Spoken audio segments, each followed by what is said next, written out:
implementasi kami terhadap model deteksi sampah dengan pada Raspberry Pi menggunakan model hasil optimasi kami yaitu Baseground Onyx. Jadi sebelumnya pada BSPT kami melakukan pruning dengan mengurangi bobot yang tidak berpengaruh pada proses deteksi, yaitu dilakukan bobot layer convolution sehingga sebagian bobot bernilai kecil menjadi nol, dan hasil tersebut kita convert ke dalam Onyx. Jadi Baseground ini kita convert ke Onyx. Jadi untuk hasil dari optimasinya itu dapat kita lihat bahwasannya FPS yang kita raih itu hingga 5 fps dengan RAM 700 MB dengan image size itu 416 dengan convolution 0,45. Lalu kita tes saja pertama untuk paper. Jadi udah terdeteksi juga bahwasanya paper itu dengan range 0,4 hingga 0,6.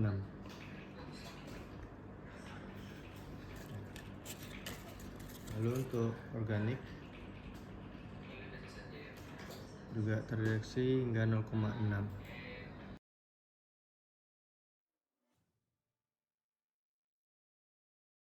Pada kesempatan kali ini kami akan mempresentasikan proyek kami dengan judul optimasi dan deployment model YOLO untuk sistem deteksi objek pada embedded system.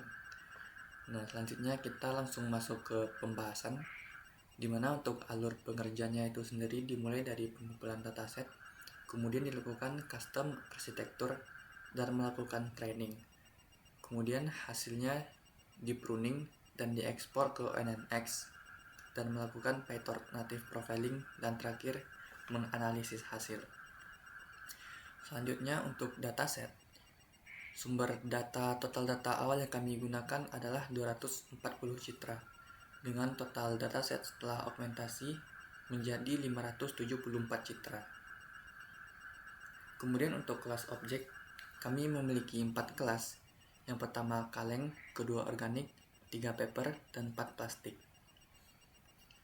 Dengan distribusi objek, Ken sebanyak 128, organik sebanyak 89, paper sebanyak 92, dan plastik sebanyak 127.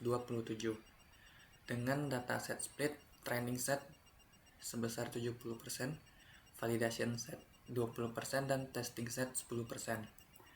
Untuk resolusi 640 x 640 pixel. Kemudian di tahap pre-processing, kami menerapkan auto orient agar orientasi gambar menjadi sama atau seragam. Kemudian resize untuk menyesuaikan input dari arsitektur YOLO. Selanjutnya untuk data augmentation, kami menggunakan flip horizontal dan rotation di antara -15 dan +15. Hal ini dilakukan untuk meningkatkan variasi data dan performa model. Nah, langkah pertama yang kami lakukan adalah persiapan lingkungan, di mana kami menyiapkan instalasi library, proses sinkronisasi dengan Google Drive, dan pembuatan direktori untuk menyimpan output eksperimen nantinya. Selanjutnya dilakukan instalasi dependensi, di mana library utama yang digunakan meliputi Ultralytics YOLO, RoboFlow, ONNX Runtime, PyTorch, Profiling Tools, dan visualisasi data. Selanjutnya dilakukan akuisisi dataset, di mana dataset diperoleh dari RoboFlow yang diekspor dalam format YOLO. Dan setelah diunduh, file konfigurasi YAM akan diperbaiki secara otomatis agar kompatibel dengan Google Colab. Selanjutnya menampilkan struktur dataset, di mana tahap ini dilakukan untuk memastikan dataset berhasil diunduh dengan benar, di mana struktur dataset terdiri dari folder image, folder labels, file konfigurasi data YAM. Selanjutnya ada visualisasi dataset, di mana visualisasi ini bertujuan untuk memastikan gambar dapat dibaca dengan baik, mengidentifikasi variasi objek, memeriksa kualitas gambar, melihat kondisi pencahayaan, dan mengetahui variasi posisi objek. Di mana semakin beragam dataset yang digunakan, semakin baik juga kemampuan generalisasi model. Dan hasilnya akan ditampilkan beberapa file yang diambil dari dataset. Selanjutnya, analisis distribusi kelas, di mana distribusi ini digunakan untuk mengetahui keseimbangan dataset. Dan dapat dilihat untuk distribusi jumlah objek berkelas dalam bentuk diagram batang. Selanjutnya, persentase distribusi kelas. Selain melihat jumlah objek pada masing-masing kelas, perlu juga diketahui persentase kontribusi setiap kelas terhadap keseluruhan dataset, di mana persentasenya untuk organik 20,4%, can 29,4%, plastik 29,1%, dan paper 21,1%. Selanjutnya, distribusi data primer dan data sekunder, di mana data primer dikumpulkan secara langsung oleh kami, dan data sekunder merupakan data yang diperoleh dari sumber lain yang telah tersedia sebelumnya, di mana untuk data primer sebanyak 47,9% dan data sekunder 52,1%. Selanjutnya, visualisasi data split, di mana dataset dibagi menjadi 3 bagian, di mana untuk training set sebesar 70%, validation set 20%, dan terakhir test set 10%. Selanjutnya, perancangan arsitektur YOLO custom, di mana arsitektur YOLO dimodifikasi untuk menghasilkan model yang lebih ringan dan sesuai dengan kebutuhan sistem. Perubahan yang dilakukan meliputi pengurangan jumlah channel, pengurangan jumlah layer backbone, menyesuaikan depth multiplier, dan menyesuaikan width multiplier. Dan arsitektur ini nantinya akan dinamakan YOLO Embedded Light. Baiklah, selanjutnya itu adalah pelatihan model custom, di mana di sini model custom yang telah dirancang dilatih menggunakan dataset deteksi objek. Nah, di sini pelatihan dilakukan selama beberapa epoch untuk memperoleh parameter terbaik dari model awalnya. Nah, di sini output yang ingin dihasilkan atau output yang diamatinya itu ada 6, yaitu MAP 50, MAP 50 sampai 9, ada 5, yaitu MAP 50, MAP 50 sampai 95, precision, recall, kemudian loss. Nah, di sini menggunakan ultralistik untuk mengimpor YOLO-nya. Di sini menggunakan modelnya yaitu digunakan file YOLO V8 custom light.yml. Nah, di sini epoch-nya yang digunakan yaitu 100. Jadi nanti modelnya itu akan belajar sebanyak 100 kali. Nah, kemudian image size-nya yaitu 640, di mana nanti semua gambarnya itu akan berubah ukurannya menjadi 640 kali 640 pixel. Kemudian batch-nya itu 16. Nah, setelah dijalankan didapatkanlah hasil seperti ini. Nah, epoch-nya di sini terlihat sudah berhasil dan sudah berhasil sebanyak 100 kali sesuai dengan yang sudah dibuat pada codingan di atas. Nah, selanjutnya yaitu evaluasi hasil pelatihan. Nah, setelah dilakukan pelatihan menggunakan epoch sebanyak 100 kali, lalu dilakukan evaluasi untuk mengetahui apakah performa model sebelumnya dilakukan optimasi lebih lanjut. Nah, terlihat di sini dilakukan pemilihan model terbaik pada file best.pt. Nah, kemudian setelah dijalankan didapatkan hasil seperti pada layar.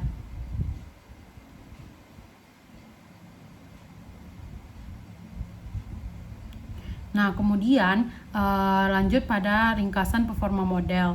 Nah, di sini tuh digunakan untuk menampilkan nih hasil evaluasi utama yang dihasilkan oleh YOLO V8. Nah, di sini tuh ada precision yang mana di sini digunakan untuk mengukur seberapa banyak prediksi yang benar dibandingkan seluruh prediksi positif. Jadi istilahnya jikalau precisionnya tinggi berarti lebih banyak objek yang dideteksinya itu lebih banyak yang positif dibandingkan negatifnya. Nah, kemudian di sini ada recall, yaitu untuk mengukur kemampuan model menemukan seluruh objek yang sebenarnya ada. Nah, di sini juga ada MAP 50 ya, atau Mean Average Precision pada IOU 0,50. Nah, selanjutnya MAP 50 sampai 95, di mana metrik evaluasi utama COCO yang menggunakan beberapa threshold IOU. Nah, dapat dilihat di sini dijalankan codingan metrik sama dengan model.val, didapatkan hasil seperti pada layar ini. Nah, kemudian di sini diminta untuk menampilkan hasil dari precision, recall, MAP 50, MAP 50 sampai 95. Didapatkan hasil precisionnya yaitu 0,65387 sekian, recallnya 0,5658 sekian, MAP 50-nya 0,56079 sekian, dan MAP 50 sampai 95-nya yaitu 0,336051 sekian. Nah, selanjutnya menampilkan hasil dari pelatihan yang sudah dilakukan. Nah, di sini YOLO V8 secara otomatis itu menghasilkan berbagai grafik evaluasi selama proses pelatihan berlangsung. Nah, grafik-grafik tersebut digunakan untuk menganalisis performa model secara lebih mendalam lagi. Nah, file hasil training tersimpan pada folder, yaitu yang bernama Final Project Sister. Nah, setelah dijalankan untuk menampilkan hasil pelatihannya, didapatkan hasil seperti pada layar di atas.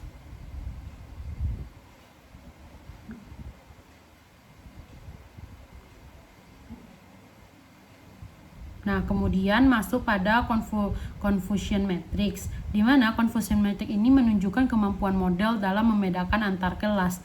Nilai diagonal menunjukkan prediksi yang benar. Nah, semakin besar nilai diagonal, maka semakin baik performa model. Nah, lalu codingan di sini dijalankan, didapatkan hasil dari convolution matrix seperti pada gambar. Nah, di sini Ken itu berada pada Ken namun terdeteksi sebagai background. Begitu juga dengan organik yang juga terdeteksi sebagai background. Nah, di sini untuk papernya itu tidak berada tepat pada kelasnya. Plastik itu berada tepat pada kelasnya. Nah, kemudian selanjutnya yaitu precision kurva. Precision kurva ini menunjukkan hubungan antara confidence threshold dan precision model. Jadi semakin tinggi kurva precision, semakin baik kemampuan model dalam menghasilkan prediksi yang benar. Nah, di sini setelah dijalankan codingan untuk precision kurva, didapatkanlah hasil dari kurva precision confidence kurva seperti pada gambar ini. Nah, kemudian lanjut ke recall kurva, di mana recall kurva ini menunjukkan kemampuan model dalam menentukan seluruh objek pada dataset. Jadi kurva yang tinggi itu menunjukkan objek lebih mudah ditemukan oleh model. Nah, hasil dari codingan recall kurva itu dapat dilihat seperti pada kurva recall confidence kurva ini. Nah, selanjutnya itu F1 kurva. F1 score merupakan kombinasi antara precision dan recall. F1 itu digunakan ketika kedua metrik tersebut dianggap sama-sama penting lah gitu. Lalu setelah codingan pada F1 kurva itu dijalankan, didapatkanlah hasil seperti gambar ini, yaitu F1 confidence kurva. Nah, lalu ada precision recall kurva. Precision recall kurva ini merupakan salah satu indikator utama kualitas model object detection. Jadi semakin luas area kurvanya itu, maka semakin baik pula kemampuan model dalam mendeteksi objek. Nah, kemudian codingannya dijalankan, didapatkanlah precision recall kurva seperti pada gambar ini. Di mana can-nya itu 0,346, organiknya itu 0,237, papernya itu 0,819, plastiknya itu 0,840, lalu terlihat seperti gambar ini. Nah, kemudian yaitu bagian training loss dan validation loss. Nah, grafik loss itu digunakan untuk melihat proses konvergensi model selama masa pelatihan. Nah, untuk loss yang semakin menurun menunjukkan model semakin memahami pola pada datasheet. Kemudian, jika training loss turun tetapi validation loss-nya naik, maka dapat terjadi overfitting.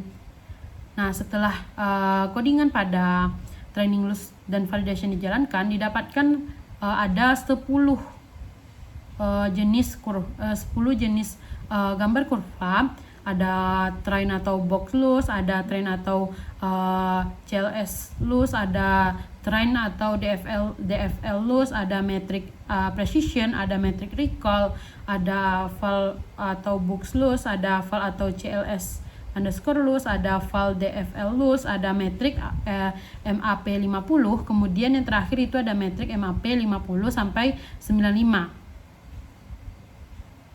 Nah, di sini itu kemudian itu ada diminta untuk prediction, diminta untuk mengimpor pandas, lalu mengimpor matplotlib. Lalu di sini ada precision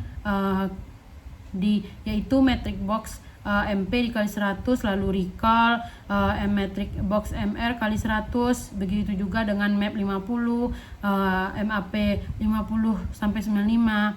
Nah, didapatkan hasil setelah menjalankan codingan ini, didapatkan hasil metric precisionnya itu bervalue 65,387 sekian, metric recallnya itu bervalue 56,58 sekian, lalu MAP 50 nya itu 56,0790 sekian, MAP 50 sampai 95 yaitu 33,60 sekian. Nah, selanjutnya itu untuk menentukan performa model YOLO V8 baseline custom. Nah, begini bentuk dari kode untuk mendapatkan diagram performa model YOLO V8 baseline custom. Nah, di sini didapatkan precisionnya 63,39, recallnya 56,58%, MAP 50-nya 56,08%, MAP 50 sampai 95-nya itu 33,61. Nah, kemudian di sini terlihat hasil dari hasil kurva dari perkembangan MAP selama training. Didapatkanlah hasil kurvanya yaitu seperti pada gambar ini. Oke, di sini saya Bunga Jacinda akan menjelaskan optimasi model yang dipakai pada proyek kami ini. Nah, pada tahap ini model YOLO dengan kostum arsitektur berhasil dilatih dan dievaluasi. Kami melakukan beberapa proses optimasi agar model menjadi lebih ringan dan lebih efisien ketika dijalankan pada perangkat embedded system.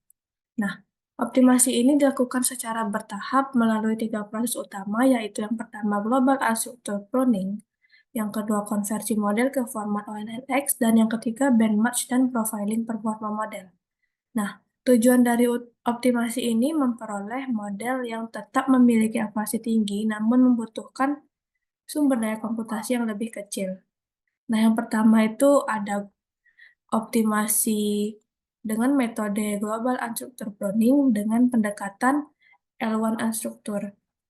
Pada metode ini, seluruh bobot dari layer konvolusi dikumpulkan menjadi satu kelompok, kemudian bobot yang memiliki nilai absolut paling kecil dianggap kurang berkontribusi terhadap proses prediksi sehingga dihilangkan. Nah, berbeda dengan struktur pruning yang menghapus neuron atau filter secara utuh, metode ini hanya menghapus koneksi antar bobot sehingga struktur jaringan tetap sama. Namun, jumlah parameter efektif menjadi lebih sedikit.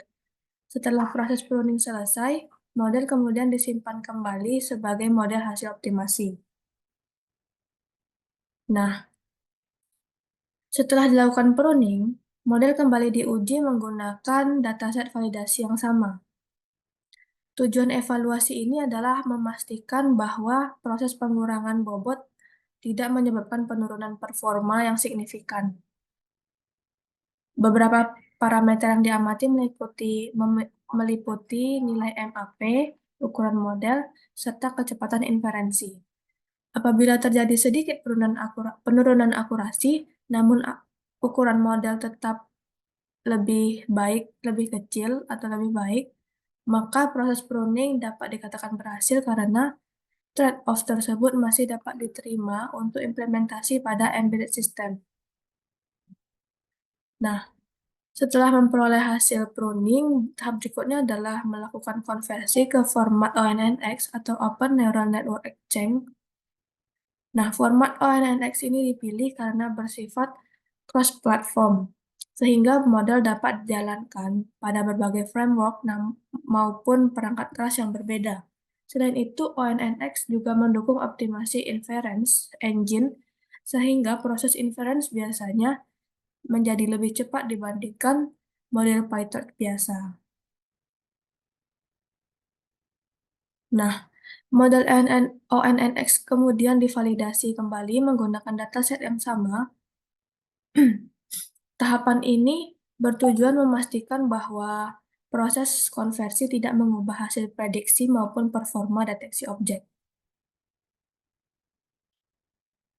Nah, model hasil ekspor ONNX ini tetap memiliki akurasi yang setara dengan model hasil pruning, namun dapat dijalankan dengan runtime yang lebih ringan.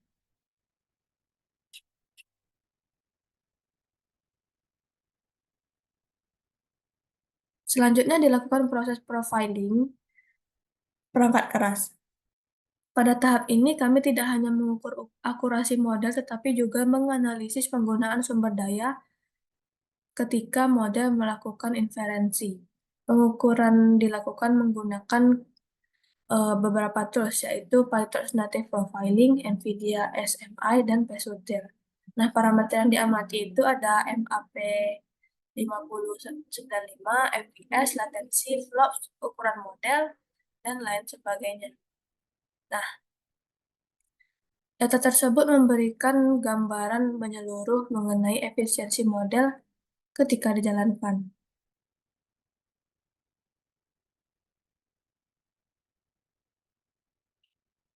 Nah, ini adalah kode-kodenya. Nah, selanjutnya itu seluruh model kemudian dibandingkan pada kondisi yang sama. Model yang dibandingkan itu terdiri dari model hasil training, pruning, dan ekspor ONNX. Nah, setiap model ini dievaluasi menggunakan parameter yang sama sehingga hasil perbandingan menjadi objektif.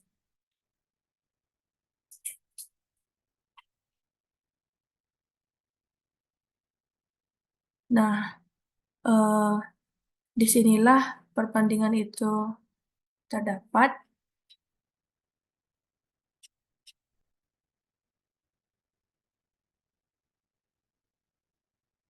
Nah, ini adalah hasil perbandingannya.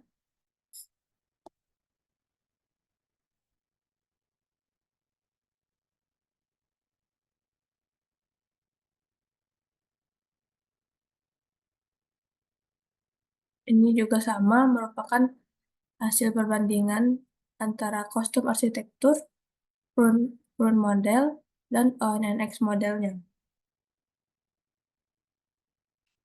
Nah, ini adalah diagram batang perbandingan tadi.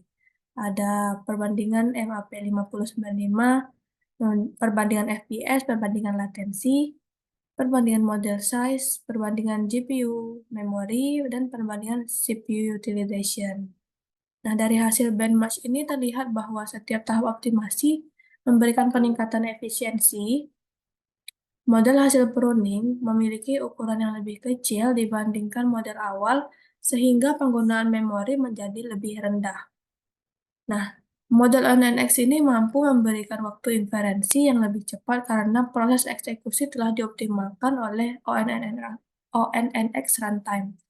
Nah, menariknya di sini, peningkatan efisiensi tersebut dapat diperoleh tanpa penurunan akurasi yang berarti, sehingga model tetap mampu melakukan deteksi objek dengan performa yang baik. Nah, jadi di sini berdasarkan seluruh tahapan optimasi yang telah dilakukan, dapat disimpulkan bahwa kombinasi global unstructured pruning dan konversi ke ONNX merupakan pendekatan yang efektif untuk meningkatkan efisiensi model YOLO pada proyek kami ini. Nah, pruning berhasil mengurangi kompleksitas model dengan menghilangkan bobot yang kurang penting, sedangkan ONNX meningkatkan kecepatan inferensi melalui runtime yang lebih optimal. Nah, dengan demikian, model akhir memiliki keseimbangan yang baik antara akurasi dan efisiensi, sehingga lebih baik diterapkan pada perangkat embedded yang memiliki keterbatasan memori maupun kemampuan komputasinya. Nah, demikian penjelasan mengenai proses optimasi model yang kami lakukan melalui tahapan pruning, konversi ONNX, dan benchmarking. Diperoleh model yang lebih ringan, lebih cepat, namun tetap mempertahankan performa deteksi yang baik sehingga siap untuk diimplementasikan pada sistem embedded.